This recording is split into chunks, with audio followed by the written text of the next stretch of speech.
Engelli Dernekler Federasyonu Sevgi Atölyesi projesi kapsamında biz Azerbaycan'dan başkenti Bakıdan Türkiye'nin başkenti Ankara'ya geldik. Ben Şəbnəm. Bu videonu çekmekte amacımız geldiğimiz bölgeleri Türkiye'de tanıtmaktır. Bakı dünyanın en cazibeli şehirlerinden biridir. Bakı şəhərin tərkibində 12 inzibati rayon, 59 qəsəbə daxildir. Mən də Bakıda Sabunçu rayonunda yaşayıram. Bakı Abşeron yarımadasının cənubunda yerləşən tarixi bir şəhərdir. Bakıya küləkli şəhəri də deyirlər. Qədim Bakı vaxtı ilə ticarətdə neft mərkəzlərindən olub.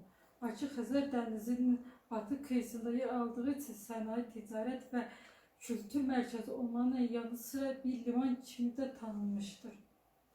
Neft istihsalı ərazilərin yayılmasının tarixi Babil İmperiyasının dövrünə qədər gedir. Bakının ətraf ərazilərindən çıxan xam neft bayəsində İngiltərə və Orta Şərq kitabında da yazılır. Bakının adının mənası odlar yurdu kimi izah olunur. O da külək günü bugün də Bakını fərqləndirən cəhətləridir.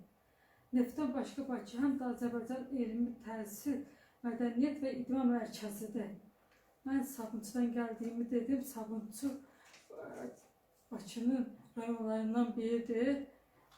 Sabunçu'da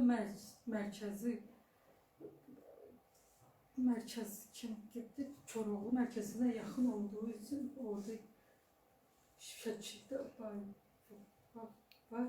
bayraklarımız Sabunçu Çoroğlu'nun merkezi. Bakının gəzilməli yerləri çox tarixi, sahil və Qızqalası kimi Qızqalası var. Şebnem, teşekkür ediyoruz.